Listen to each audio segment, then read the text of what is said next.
Dios los bendiga mucho. Yo quería que podamos compartir un tema muy especial hoy en este tiempo que nos toca. ¿Sí? El pastor me pidió el otro día que pudiera compartir la palabra. Bueno, ahí no lo operaron, pero bueno, seguimos orando y esta es la voluntad de Dios por ahora, así que la entendemos.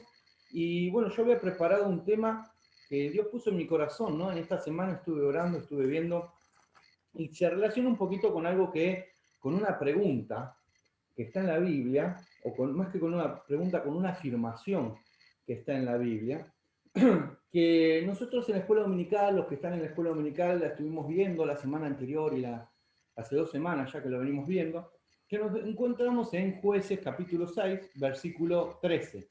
Es una pregunta o una afirmación, ya la vamos a ver, está puesto como pregunta, pero también es afirmación, de parte de Gedeón. Gedeón fue uno de esos jueces, una de esas personas llamadas por Dios de manera muy especial, con una tarea muy especial. No sé si ustedes saben qué fue Gedeón. Después de la época de la toma de la tierra prometida, el pueblo de Dios empezó a ser un poco rebelde, para no decir que no escuchó la voz de Dios, lo dejó de lado. Aún en la época de la toma de la tierra, podríamos decir, ya estaba muy complicada la relación de este pueblo con su Dios, ¿no? Tanto que se habían alejado, tanto que no estaban en una buena relación con Dios. Y vinieron los enemigos, como ya lo vemos en Jueces en muchas veces, vinieron los enemigos y atacaron a Israel, ¿no? Como dice ahí en el capítulo 6 en adelante, casi varias veces lo dicen en Jueces, venían los amalecitas, en este caso los madianitas, invadían Israel, se llevaban todo lo que ellos cosechaban, los madianitas le imponían miedo a los hebreos, a los judíos. Ellos tenían miedo porque huían, se escondían en las cuevas, no le podían hacer frente, sufrían, ¿sí? Se humillaban, pero la cosa está en que el pueblo se acordó, vamos a decirlo así, y clamó a Dios. ¿Se acuerdan como en la época de Moisés, el pueblo clamando a Dios y entonces Dios le manda a Moisés? Bueno, algo parecido. Pero en este caso el pueblo estaba inundado de pecado, de idolatría, tenían baales dentro de los pueblos, dentro del territorio de Israel, tenían imágenes de Acera y otros dioses más, y en vez de buscarlo a Dios y tenerlo como su Señor, ellos buscaron y tenían otras muchas cosas que le agregaban a Dios. Porque cuando vemos acá este relato, que les invito a ustedes a poder leerlo después en su casa si no lo tienen presente, vemos claramente cómo el pueblo dice en el capítulo 6, fue y clamó a Dios. Sin embargo, en el mismo capítulo 6 dice de que tenían un Baal y que tenían una cera en su casa. O sea, parte del pueblo buscaba a Dios, pero otra parte del pueblo le agregaba, digamos, como un Dios más para ver si los ayudaba contra los madianitas o contra los amalecitas o contra los filisteos o contra quien los invadiera, ¿no? Y en ese clamor que Dios escucha, Dios responde de 2 maneras, ¿no? La primera manera es mandar un profeta. Y ese profeta les dice al pueblo de Israel, yo les dije a ustedes que no me abandonaran y ustedes no oyeron mi voz, ¿no? Es decir, Dios escuchó y dijo, bueno, yo los voy a liberar, pero antes les dice, les recuerda por qué están en esa circunstancia a través del profeta, ¿no? No sabemos su nombre, pero sí sabemos ahí en el capítulo 6 que hay un profeta que Dios lo envía y le dice a este pueblo que clamaba por ayuda, ustedes están viviendo en pecado. Así todo, sigue el capítulo y se le presenta un ángel a uno, que es Gedeón, ¿sí? Y se le presenta un ángel, y este ángel le dice, ¿sí? A Gedeón, ¿sí? Que Dios iba a librarlo, que Dios lo estaba llamando. Y él le responde, este ángel, y a esta pregunta es la que yo hacía referencia, ¿no? Dice, Señor, respondió Gedeón, yo estoy leyendo la versión eh, NTV, ¿sí? Nueva traducción viviente. Dice, Señor, respondió Gedeón, si el Señor está con nosotros, ¿por qué nos sucede todo esto? ¿A dónde están todos los milagros que nos contaron nuestros antepasados? ¿Acaso no nos dijeron, el Señor nos sacó de Egipto? Y ahí viene la afirmación de Gedeón. Pero ahora el Señor nos ha abandonado y nos ha entregado en manos de los madianitas. ¿Vieron? Acá lo primero que podemos ver en esto, que cuando el ángel lo llama, ¿sí? Cuando el ángel le dice, vos vas a ir a librar lo está llamando el Señor para hacer una tarea a Gedeón, lo que contesta Gedeón es, pero ¿dónde está ese Señor? si nos dejó nos libró, nos ha desamparado, dice en otra versión, ¿no? Acá dice, nos ha entregado en las manos de los madianitas. O sea, la culpa de lo que estaba pasando, según la mirada de algunos en esa época, era por Dios. La culpa era porque Dios había dicho, de repente dijo, bueno, este pueblo ya no me sirve. Y no fue así. Cuando nosotros vemos Josué, que nos leía el otro día el pastor, no sé si fue el miércoles o el domingo, pero bueno, nos leía, ¿recuerdan que dijo, yo y mi casa serviremos al Señor? Josué capítulo 24. Si ustedes leen todo ese capítulo, nos vamos a encontrar que dice ahí, saquen los ídolos que tienen en sus casas. Ya en la época de Josué muriendo, en ese mismo pasaje dice, sáquenlo, renuncien a esos dioses que tienen. Y ellos, evidentemente, pasó el tiempo, no lo habían hecho. Y Josué le advirtió, si ustedes no hacen esto, bueno, el Señor los dejará. O sea, que ellos estaban advertidos de que si no cambiaban su actitud, si no se volvían a Dios, las cosas no iban a ir bien y Dios los iba a dejar de lado. Ahora, una vez que eso pasó en la época de Gedeón, muchos años después, Gedeón o su generación creía, bueno, Dios nos abandonó. No, Dios no te abandonó, vos abandonaste a Dios y como consecuencia de no hacer lo que Dios quería, entonces viviste esto. Bueno, la pregunta es esta, ¿no? Porque muchas veces nos pasa a nosotros como cristianos que pasamos por pruebas, por dificultades, por situaciones así tan difíciles, ¿no? Nos pasa esto de decir, bueno, si yo soy cristiano, si yo tengo a Dios en mi corazón, si yo trato de agradar a Dios, si trato de hacer todo bien, ¿sí? ¿Por qué me pasa esto? ¿Por qué tengo que pasar estos padecimientos, como dice la Biblia, este sufrimiento, este dolor, esta angustia, que siempre estoy corriendo, que no llego con la plata, la enfermedad, los problemas? ¿Por qué? Si yo soy cristiano. ¿No? Fíjense que más o menos la pregunta es similar o el término es similar a lo que ya pasaba ya en los años de Gedeón, ¿no? ¿Por qué yo tengo que pasar todo esto si yo tengo un Dios poderoso? Y a veces por fe nosotros decimos voy a poder con esto y lo podemos por fe, pero muchas veces hay cosas que nos limitan. Bueno, como primer punto, lo que tenemos que entender, lo que tenemos que identificar, ¿sí? Cuando hablamos de pruebas espirituales, de pruebas que el Señor nos pone, es diferenciar qué es una prueba de lo que no es una prueba. Muchas veces nos cuesta un montón identificar qué es una prueba de lo que es una tentación, por ejemplo. Nos cuesta identificar qué es una prueba de lo que es una consecuencia de mis propios actos, como le pasaba a Gedeón en este comienzo, como le pasó a Israel muchas veces. Y tenemos muchos ejemplos en la Biblia que por una cuestión de tiempo no vamos a estar nombrando, pero a nosotros en lo personal también nos pasa. Nos equivocamos, hacemos lo que Dios no quiere y después tenemos consecuencias de esos actos. Yo no me acuerdo cómo se llama, me quise acordar, pero no me acordaba, le iba a mandar un mensaje al pastor, pero no me acordé. Hay un pastor que vino acá a predicar hace unos años, que es del barrio ahí de Daniel, del barrio de San Andí, creo que es, o Wilde, no sé dónde es que vive él, dominico, una de esos tres. Bueno, y este pastor, que también estaba en Palabra de Vida, nos dijo algo que a mí mira cuántos años habrá, 2, 3 años atrás, y dijo que él, antes de conocer a Cristo, tenía una vida estaba en hinchada independiente, esto me lo acuerdo, una vida donde había drogas, esto y lo otro, y se agarró HIV. Pero una vez que se convirtió a Cristo, Dios no lo liberó de ese HIV. Dios no dijo, bueno, lo voy a sanar, no, lo llamó para su ministerio, cambió su vida, todo, pero sin embargo las consecuencias de su vieja manera de vivir las tuvo que seguir pagando.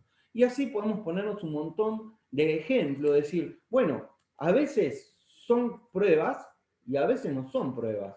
Son cosas que vienen a consecuencia de mi mal comportamiento o de mi mala actitud como cristiano.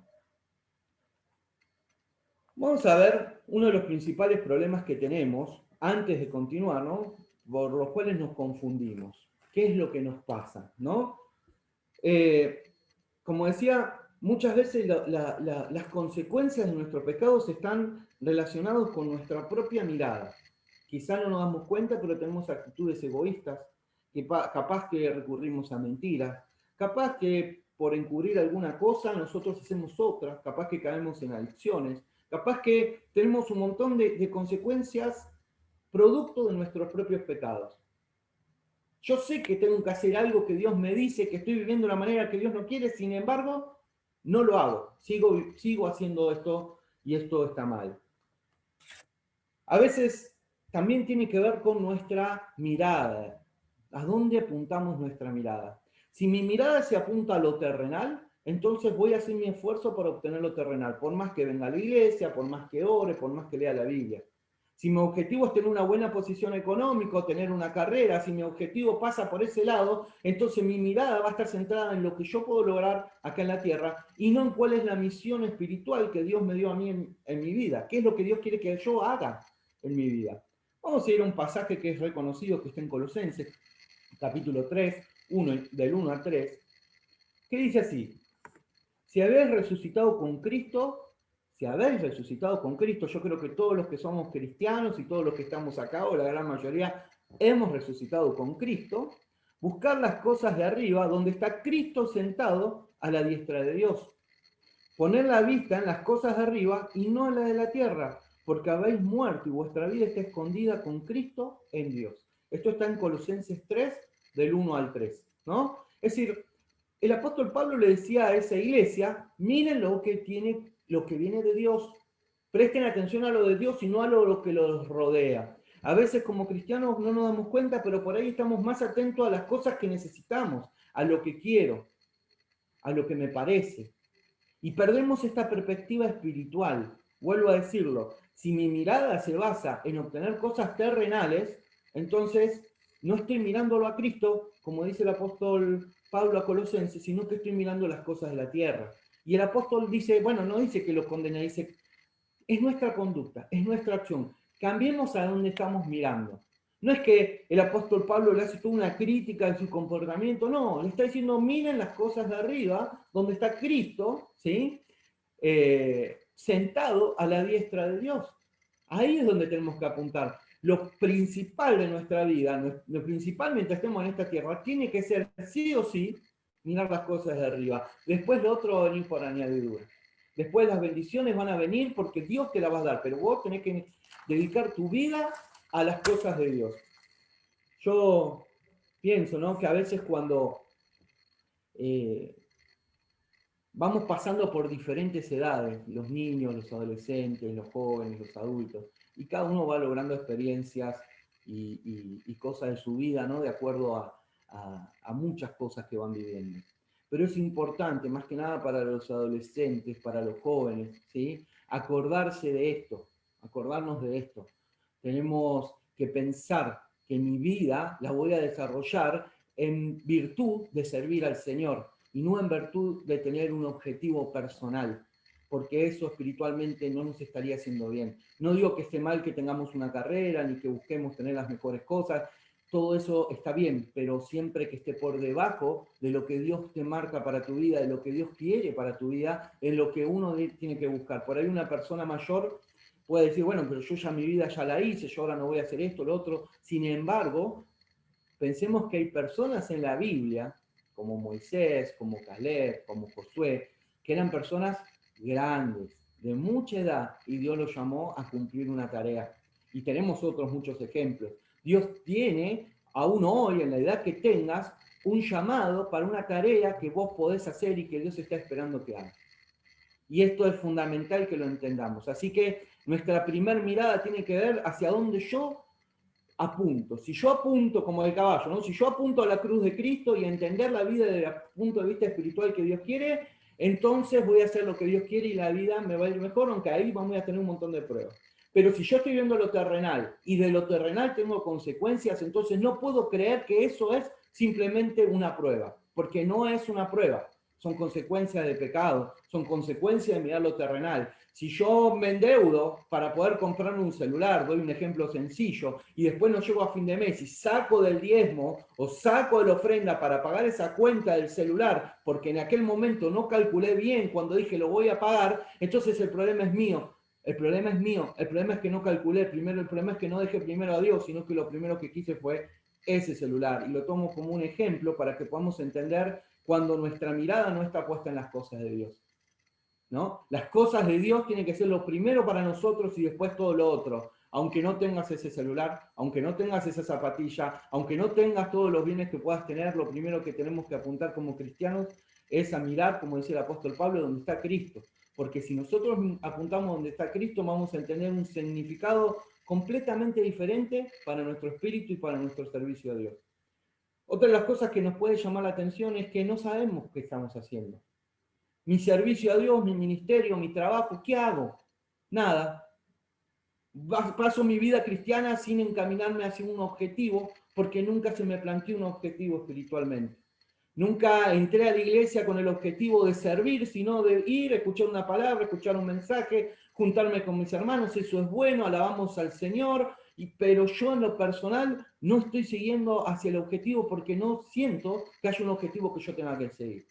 Peor es aún cuando, sabiendo lo que Dios quiere de tu vida, lo dejaste de lado por otras cuestiones. A veces mucho trabajo, a veces problemas familiares, a veces un montón de cuestiones nos llevan a nosotros a dejar de lado lo que Dios nos llamó, aún sabiéndolo, a lo que Dios nos ha llamado. El apóstol Pablo y Jesús son dos ejemplos importantes para nosotros. El apóstol Pablo decía a los Gálatas, y miren qué palabra esta, ¿no? Para nosotros.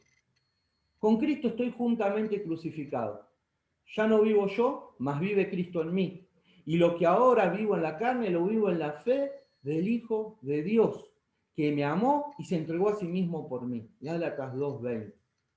Pero sigue esto, porque también le dice a los Gálatas, no os engañéis, no os engañéis. Dios no puede ser burlado, porque todo lo que el hombre sembrare, eso segará. Porque el que siembra para carne, de la carne segará corrupción, y el que siembra para el espíritu, del espíritu segará vida eterna. Fíjense que el apóstol Pablo le dice a esta iglesia más o menos lo mismo que los colosenses, ¿no? Miremos las cosas de Dios, sembremos para el espíritu para recibir de ese espíritu vida eterna. Así que deberíamos dejar de lado aquellas cosas que ocupan esa vida espiritual, pero que en realidad lo transformamos en cosas carnales. Dice Efesios 4:17, esto pues digo y requiero en el Señor, que ya no andáis como otros gentiles que andan en la vanidad de sus mentes, ¿no? En cuanto a la antigua manera de vivir, despojaos del viejo hombre que está viciado conforme a los deseos engañosos y renovaos en el espíritu de vuestra mente. El apóstol Pablo constantemente, fíjense, iglesia de Gálatas, iglesia de Colosenses, iglesia de Efesios, constantemente está llamando al cristiano a que tenga una vida de fe en Dios, con la mirada puesta en las cosas de Dios, dejando de lado lo que es del mundo. Y yo me pregunto por qué a tres iglesias, y si le agregamos Romanos, y si le agregamos Corintios, ¿por qué el apóstol Pablo escribe tanto acerca de que el cristiano tiene que dejar de mirar lo que no es de Dios para mirar lo que es de Dios? Ese mensaje, por lo menos a mí, me llegó porque a veces miramos mal y al mirar mal, entonces estamos teniendo consecuencias y creemos que hay cosas que son pruebas que no son pruebas. Ahora, entendiendo esto, vamos a ver que sí hay pruebas. O sea, no todo pasa por este lado. Hay pruebas, la Biblia nos habla de pruebas, ¿sí? Nos habla de pruebas que los cristianos tienen que pasar. Sufrimiento que hay que pasar por ser cristiano. Sufrimiento que hay que pasar por mantener mi fe. Padecimientos que pasamos por ser fieles a Dios y por no doblegarse a los baales, a los ídolos, a lo que pasa en el mundo, ¿no? Ya lo vivieron esos cristianos cuando fueron perseguidos y asesinados, como en la época de Pablo, o cuando eran llevados, ¿no?, a morir, digamos, delante de todos los romanos que se burlaban de ellos, ¿no? O cuando los prendían fuego cuando llegaban a Jerusalén, o cuando les pasó a tantos cristianos y le pasa hoy que hay una persecución en algunos países del mundo sobre cristianos porque no le dejan predicar la palabra. Es decir, nos encontramos con que hay padecimientos reales que los cristianos por mantenerse fieles a Dios lo tienen. Y esto tiene un objetivo. Hay una serie de versículos que vamos a leer así rápidamente, no son muy largos, pero los vamos a leer. Santiago 1 nos empieza a hablar de esto. Santiago 1, capítulo 1, versículo 2 y 3 dice, hermanos míos, tened por sumo gozo cuando halléis en diversas pruebas, sabiendo que la prueba de vuestra fe produce paciencia. O sea, acá nos está diciendo, primero, que vamos a tener pruebas. No todos son consecuencia de pecado, vamos a tener pruebas, ¿sí? Y aparte de tener pruebas, que nos sentamos gozosos de tener pruebas. Y ahí ya es más difícil, ¿no? Ahí ya es mucho más difícil. ¿Cómo? ¿Me tengo que sentir gozoso? Que soy bienaventurado cuando en mi nombre son vituperiados, es decir, cuando en mi nombre son maltratados, ¿no? Es decir, ¿cómo uno va a ser gozoso en el medio del sufrimiento? Porque nuestra mirada no está en lo que vemos, sino en lo que no vemos, ¿no? Está en lo espiritual. Y tiene acá, nos nombra un primer resultado de esta prueba de fe, de nuestra fe, ¿no? Que es que produce paciencia, sabiendo que la prueba, ¿sí?, de vuestra fe produce paciencia, ¿sí? A veces le pedimos, Señor, dame paciencia. Señor, dame paciencia porque, bueno, está bien, pero ¿sabés lo que a veces la paciencia viene después de pasar por la prueba? Así que acá nos dice tener sumo gozo, que la prueba produce paciencia, y que la paciencia, dice en el versículo siguiente, más tenga la paciencia su obra completa para que seáis perfectos y cabales sin que os falte cosa alguna. O sea que el primer resultado de la prueba de nuestra fe es la paciencia. Y la paciencia, a su vez, nos hace perfectos y cabales delante de Dios. ¿Sí? Perfectos, no dice más o menos. Perfectos, ¿por qué? Porque Dios nos ve a nosotros perfectos. No es porque uno no tenga errores, ni pecados, ni nada, no. Nos hace perfectos porque aunque uno peca y aunque uno tiene un montón de cosas que tiene que ir corrigiendo constantemente, estamos en un proceso de cambio, un proceso de santidad, como le decían antes, ¿no? Aquel que la buena obra empezó será fiel en completarla, ¿sí? El Espíritu va a seguir trabajando en vos, pero sin embargo Dios va a ver perfecto porque va a ver que tu corazón es perfecto, porque tu fe está puesta en Él y no en la ayuda que puedas recibir de otro lado, no en tu economía, no en que bien que cuides tu salud, sino que tu ayuda viene del Señor. Primera Pedro, yo los tengo acá con papelito, por eso voy tan rápido. Primera Pedro, del 7 en adelante, dice, para que sometida a prueba vuestra fe, mucha más preciosa que el oro, el cual, aunque perecedero se prueba con fuego, se halla en alabanza, gloria y honra cuando sea manifestado Jesucristo, a quien amáis sin haberle visto, a quien creyendo, aunque ahora no lo veáis, os alegráis con gozo inefable y glorioso, obteniendo el fin de vuestra fe, que es la salvación de vuestras almas. ¿Sí? El pasaje sigue. Es decir, que la prueba de nuestra fe no solo que nos hace darle gloria a Dios y reconocerlo a Él, sino que también tiene un objetivo, que es la salvación de nuestras almas.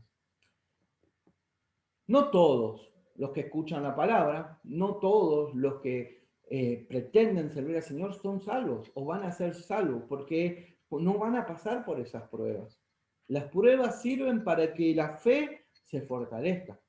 Fíjense que hay una palabra en Marcos 4, 18 y 19, ¿sí? Después lo pueden buscar, que es cuando Jesús explica la parábola del sembrador, cuando Jesús se le explica a sus discípulos, ¿no? Y en este versículo, en estos dos versículos, dice, estos son los que fueron sembrados entre los espinos. ¿Se acuerdan que unas semillas cayeron en los espinos y habían crecido? Bueno, los que oyen la palabra, pero los afanes de este siglo y el engaño de las riquezas y las codicias de otras cosas, entran y ahogan la palabra y se hacen infructuosa. Es decir, no da fruto. Es decir, que cuando nosotros le damos lugar a los afanes de este siglo, cuando le damos más lugar al engaño de las riquezas, cuando le codiciamos cosas que no son de Dios, no le estamos permitiendo que esa palabra dé fruto. ¿Sí? Después están los que sí dan fruto, pero esto es algo que nos llama la atención. No dice que se murió, dice no da fruto. ¿Tienen ustedes plantas en su casa? A mí me pasa algo con las plantas. Acá arriba yo tengo 2 o 3 plantas que a todo el mundo le salen flores. A mí no me salen flores. ¿Saben por qué? Porque no le da sol. La planta necesita sol, todas las plantas, o la mayoría, según lo que yo sé, necesitan sol. Cambian el color de la hoja, cambian las pigmentaciones, cambian un montón de cosas de acuerdo al lugar donde estén. La planta vive, pero no da flor. Si un limonero está bajo la sombra, el limonero no da limones. ¿Por qué no da limones si no tiene sol? No lo sé, pero se necesita ciertas cosas. Uno puede tener un limonero que no dé flores. Como Jesús le pasó, puede tener un higo que no tenga higos. ¿Sí? ¿Podemos escuchar la palabra pero no tener fruto? Esa es la pregunta que yo me hago. Yo, haciendo un breve resumen, digo, bueno, ¿cuál es el objetivo entonces de la fe? De la prueba de nuestra fe, perdón. Primero, la purificación, ¿sí? Como el oro quedaba debajo, se probaba con fuego, así se prueba nuestra fe. La purificación. El objetivo era que todas las impurezas, toma la imagen de lo que pasaba en ese momento, todas las impurezas que hubiera alrededor del fuego, del oro, el fuego las quemaba, ¿no? Bueno, el oro se probaba así, nuestra fe se prueba, ¿sí? Nuestra fe el Señor la prueba de la misma manera. Lo segundo es que el Señor nos afirma en la fe, como leímos recién, cuando nuestras vidas son aprobadas por Dios.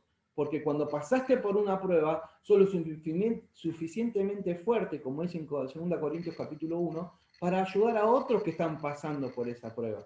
Cuando vos tenés el testimonio que Dios te rescató de ese lugar, vos vas a tener esa seguridad de poder predicarle a otro que esté pasando en el día de mañana por ese lugar para decirle, Dios de esto me salvó. Y lo crees porque es así. Y creemos y esto nos ayuda a nosotros. Cuando pasamos por la prueba, el Señor también nos afirma en la fe. También nos llama la atención.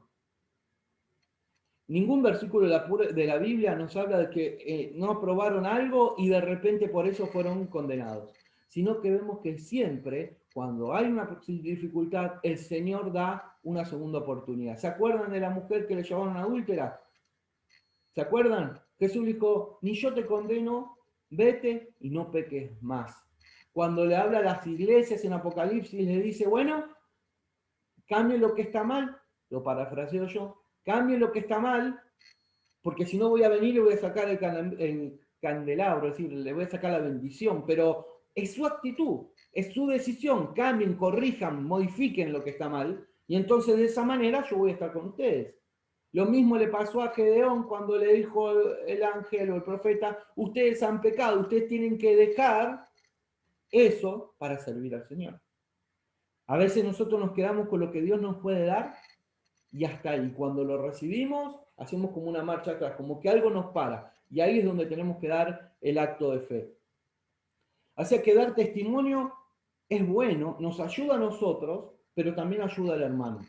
Imaginémonos en la iglesia cuántas veces damos testimonio de personas que fueron sanadas, que Dios prosperó y todo. Y eso nos ayuda porque sabemos que tenemos un Dios que nos sostiene, un Dios que nos anima, un Dios que nos protege, un Dios que es nuestro respaldo. Y qué bueno saber que Dios da ese respaldo a todos los hermanos, ¿no? Y que podemos confiar en que Dios va a obrar de todas esas maneras. Y por último, la prueba de nuestra fe nos ayuda a crecer en las cosas de Dios. Nos ayuda a crecer. Yo les voy a leer una palabra que está en 2 de Pedro 3, también en la versión esta NTV que me gustó mucho, que dice así. Mediante su divino poder, Dios nos ha dado todo lo que necesitamos para llevar una vida de rectitud. Todo esto lo recibimos al llegar a conocer a aquel que nos llamó por medio de su maravillosa gloria y excelencia. Y debido a su gloria y excelencia nos ha dado grandes y preciosas promesas. Estas promesas hacen posible que ustedes participen de la naturaleza divina y escapen de la corrupción del mundo causada por los deseos humanos. En vista a todo esto, esfuércense al máximo para responder a las promesas de Dios, complementando su fe con abundante provisión de excelencia moral. La excelencia moral con conocimiento, el conocimiento con control propio, el control propio con perseverancia y la perseverancia con sumisión a Dios, la sumisión a Dios con afecto fraternal y el afecto fraternal con amor por todos. Cuando más crezcan de esta manera, más productivos y útiles serán en el conocimiento de nuestro Señor Jesucristo. Por lo que no nos llega, pero los que no llegan a desarrollarse de esta manera son cortos de vista o ciegos y olvidan que fueron limpiados de sus pecados pasados, ¿no? Él sigue el pasaje, ustedes lo pueden seguir leyendo, pero en esta versión nos da, en todas las versiones de la Biblia nos habla fuerte el Señor a través del apóstol Pedro, pero en esta versión es como que nos da a entender esto de cómo tenemos que comportarnos como cristianos, crecer en la fe, qué es lo que tengo que hacer, ¿no? A veces algunos de estos puntos nos fallan, ¿no? Esto de la excelencia moral que dice acá, o de la conducta, ¿no? Esto del conocimiento, del dominio propio. ¿Cuántas veces nos falta todo esto? La prueba de nuestra fe nos fortalece en estas cuestiones para que nosotros podamos vivir la vida recta que Dios quiere, ¿sí? Pasar por dificultades, por problemas, y no poder pasarlos y quedarme estancado en una parte de mi vida por no poder perdonar a alguien, no es consecuencia de una prueba de Dios, es consecuencia de que me falta ese perdón. Cuando alguien me hizo algo y me dañó y yo no lo puedo perdonar y no le puedo entregar eso a Dios, no es que la vida, que no voy a sentir gozo, pero hay algo que está mal ahí. Así que el Señor nos dio todo esto para que nosotros podamos crecer, para que nosotros podamos madurar, para que podamos vivir de la manera que Él quiere. Si de alguna manera estamos viviendo cosas que Dios no nos permite, porque ignoramos lo que la palabra de Dios nos dice, la única forma de saber lo que Dios piensa, lo que Dios quiere para tu vida, para mi vida, qué forma de conducta tenemos que tener, cómo nos tenemos que manejar en nuestra familia, en nuestro trabajo, en donde estemos, es leyendo la Biblia. No puede existir un cristiano que no lea la Biblia.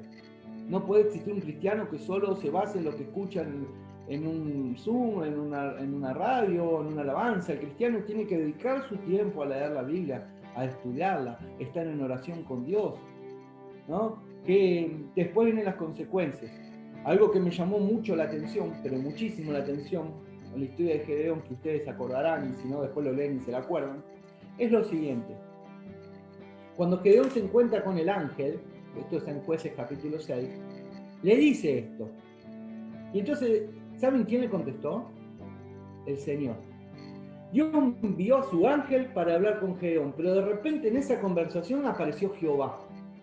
Y Jehová dijo, bueno, con esa tus fuerzas, o sea, con esa vehemencia que tenés para contestar, te vas a ir y vas a liberar a Israel.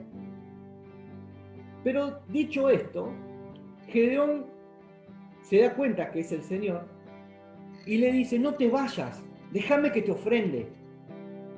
¿Y saben qué hizo? Fue a agarrar un cabrito, hizo un caldo, hizo todo lo que decía Levítico que tenía que hacer alguien para ofrecer sacrificio al Señor. ¿Qué quiere decir eso? ¿Qué quiere decir el hecho de que Gedeón vaya y haya ese sacrificio? Primero, la adoración a Dios, eso no hay duda. El reconocimiento de quién era el Señor, no hay duda. Pero lo segundo, y yo creo más importante, es que él sabía perfectamente cómo hacerlo. Si vamos a los pasos que habían quedado en Levítico, son exactamente los mismos pasos que hizo Gedeón. Si él no sabía, si él estaba alejado de Dios y no conocía, no hubiera sabido cómo hacer ese sacrificio. No hubiera sabido cómo agarrar el cordero, cómo sacrificarlo, cómo hacer esas cosas que hizo. Y lo hizo exactamente como lo decía en Levítico. Eso nos muestra de que él tenía conocimiento. Sin embargo, él, antes de tener este contacto con Dios, hacía otras cosas.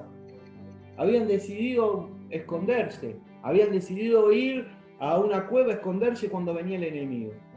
Y otra de las cosas que me llama la atención es que, después ustedes siguen leyendo el texto, es re largo, Jeremías José 6, el hecho de que Dios lo llama y dice en el mismo relato, a partir del versículo 24, que Dios le pide que vaya y que derribe un altar de Baal que estaba en su casa y que rompa una imagen de acera y con ello haga un sacrificio. Ahí sí se lo pide Dios. Pero lo que me llama la atención es que cuando él hizo eso, al mismo momento, cerca de ahí, se estaban juntando todos los pueblos enemigos de Israel para invadir Israel. Y nadie lo sabía. Gedeón no lo sabía, el pueblo no lo sabía, nadie lo sabía, solamente lo sabía Dios. Y en ese momento, él fue y lo llamó a Gedeón. Y cuando Gedeón se levantó y tiró el Baal y todo, tuvo miedo. ¿Saben? Dice la Biblia que tenía temor, entonces fue y lo hizo de noche, para que nadie supiera que fue de él. Porque la pena de haber tirado ese Baal era la muerte. Pero él fue y hizo con miedo, pero fue y hizo lo que Dios le dijo.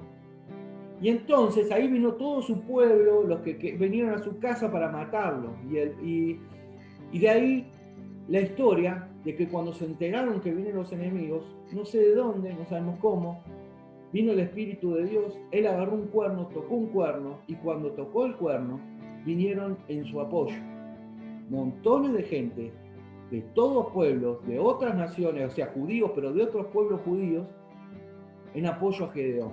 Gedeón le pregunta, ¿con qué fuerzas voy a yo librar a Israel? Él no sabía cómo. Él no sabía cómo. Él fue y hizo lo que Dios le dijo, y así todo lo vinieron a matar. Sus vecinos, así todo vinieron los enemigos a invadir Israel, y hasta ese momento que él tocó el cuerno, él no sabía cómo, ni no tenía uno solo que lo siguiera. Él toca el cuerno, y cuando toca el cuerno, los primeros que vienen son los de su pueblo, que Dios tocó para que vengan a apoyarlo. Y después envía a otros pueblos a buscar ayuda. Tanto es el número que Dios dijo, son muchos. ¿Se acuerdan de la historia, no? Y después sigue, usted la puede leer en capítulo 7 de Jueces. Digo, no sabía cómo, pero Dios le proveyó todo lo que él iba a necesitar. ¿Qué necesitaba? Él no lo sabía. ¿Cómo lo iba a tener? Él no lo sabía. ¿Cuándo lo iba a hacer? No lo sabía. Dios lo llamó en el momento oportuno, tuvo misericordia de Israel y Dios le dio lo que él necesitaba. Y yo creo que si el primer hecho de fe de Gedeón fue en ir y tirar ese Baal y esa imagen de acera, porque al tirar ese Baal y esa imagen de acera le está mostrando fidelidad a Dios. Es un acto de fe. Aunque tuvo miedo, aunque lo hizo de noche, aunque lo vinieron a buscar para matarlo, él fue fiel a Dios. Y eso nos puede pasar a nosotros, que tenemos que dar un paso de fe muchas veces para hacer algo que Dios nos quiere decir. Primero quizás tengamos que dar ese paso de fe para poder ver la mano de provisión de Dios. ¿Sí? Así que si estás tentado en el trabajo a agarrar una plata que no es tuya, no la agarres. ¿Sí? Si estás tentado a hacer algo que Dios no lo hagas. Dale lugar a que Dios sobre para que veas la gloria de Dios. ¿Sí? Para que veas la gloria de Dios. Confía en Dios. Si tenés un trabajo que te aleja de las cosas de Dios, orá para que Dios te lo cambie. ¿Sí? Porque esto es lo que Dios quiere. Que tu vida, que tu mirada esté en las cosas de Él y no en lo que vemos acá en la tierra. ¿Sí? Oramos.